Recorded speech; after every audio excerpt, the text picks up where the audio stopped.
ठीक है hello students. तो 9th फिजिक्स चैप्टर ग्रेविटेशन और इसका नेक्स्ट लेक्चर, और इससे पिछले लेक्चर में हमने ग्रेविटी के बारे में पढ़ा था। तो आज हम ग्रेविटी और ग्रेविटी का इफेक्ट पढ़ा था कि कहाँ कहाँ ग्रेविटी चेंज होती है। तो आज हम इसके आगे का चैप्टर पढ़ते हैं और आगे का टॉपिक आएगा हमारा, वो होगा डिफरेंस। अभी हम रिलेशन पढ़ रहे थे, अब हम डिफरेंस पढ़ते हैं। जी और जी में क्या डिफरेंस है। ठीक है, तो पहले तो हमने देखा है कि रिलेशन क्या है जी और जी में।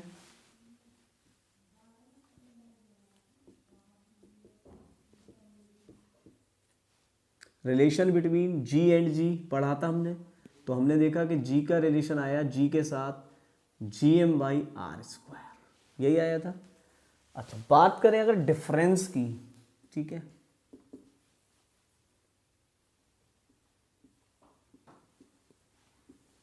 हमसे भाई रिलेशन तो पूछ ही सकता है, साथ में डिफरेंस भी पूछ सकता है। डिफरेंसेस क्या है जी और जी में, तो देखिए जी और जी के क्या डिफरेंस है। इधर लिख लेते हैं जी और इधर लिख लेते हैं कैपिटल जी।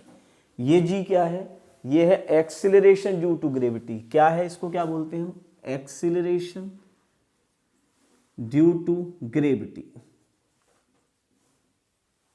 और वो क्या है, ग्रेविटेशनल कांस्टेंट। इसको हम बोलते हैं ग्रेविटेशनल कांस्टेंट।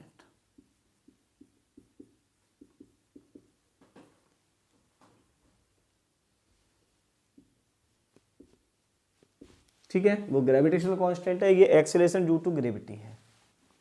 क्या डिफरेंस हो सकते हैं, तो g is the acceleration of free falling body. ठीक है, g is the acceleration. g क्या है रियलिटी में, g क्या है, तो g is acceleration of A freely falling body.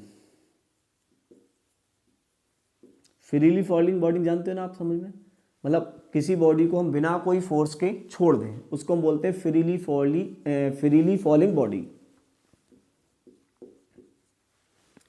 Gravitational constant क्या है, ये है हमारी force.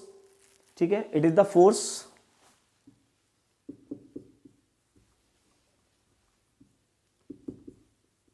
The force between any two object in universe.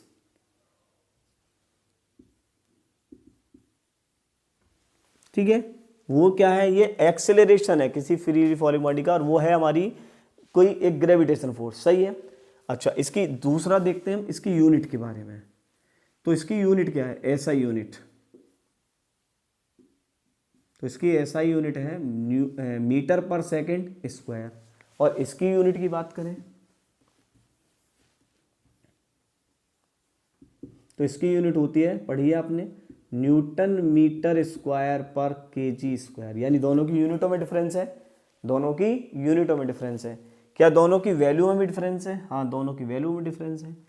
Value जी की वैल्यू कितनी होती है, 9.8 मीटर पर सेकेंड स्क्वायर, और इसकी वैल्यू कितनी होती है, इसकी वैल्यू होती है 6.67 इंटू 10⁻⁻11 न्यूटन मीटर स्क्वायर पर केजी स्क्वायर।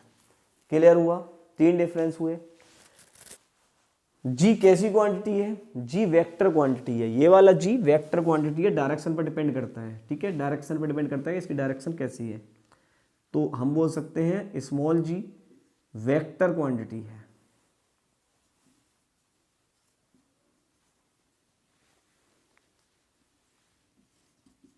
और कैपिटल जी स्केलर क्वांटिटी है।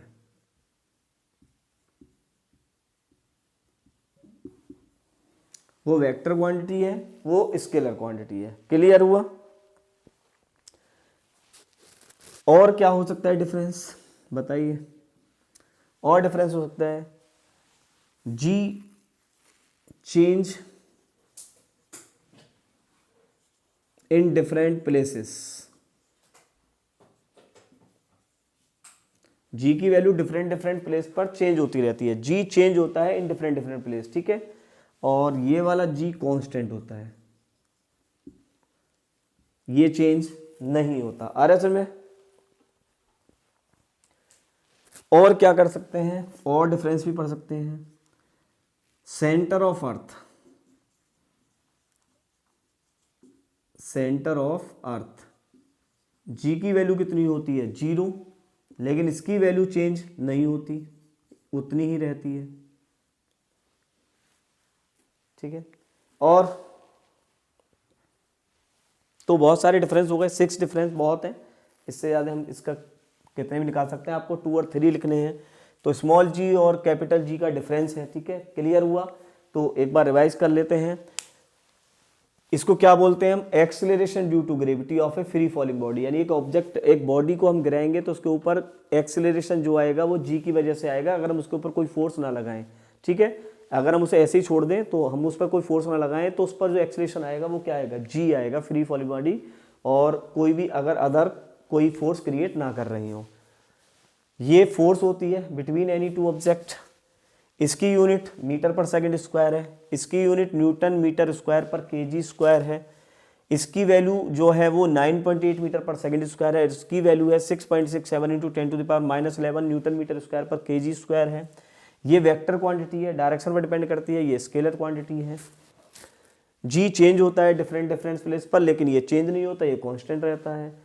इसकी वैल्यू 0 भी हो जाती है, इसकी वैल्यू 0 नहीं होती, यानी ये चेंज ही नहीं होता।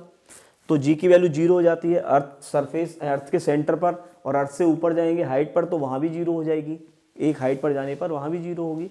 तो जी चेंज होता रहता है। तो ये थे हमारे स्मॉल जी और कैपिटल जी के डिफरेंस, और जी का रिलेशन मैंने आपको बता दिया क्या रिलेशन है।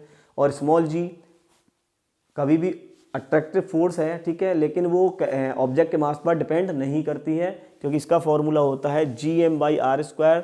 तो that is G is the gravitation constant, M is the mass of object और R is the radius of earth. Clear है टर्म्स? तो ये था हमारे G और G के डिफरेंस। तो आगे नेक्स्ट वीडियो में मिलेंगे हम मास और वेट को लेकर, मास और वेट में क्या डिफरेंस होता है, क्या रिलेशन होता है, कैसे निकालते हैं। मून पर G की वैल्यू कम हो जाती है तो वेट पर क्या इफेक्ट पड़ता है। तो जुड़े रहें हमारे साथ और पढ़ते रहें। All the best.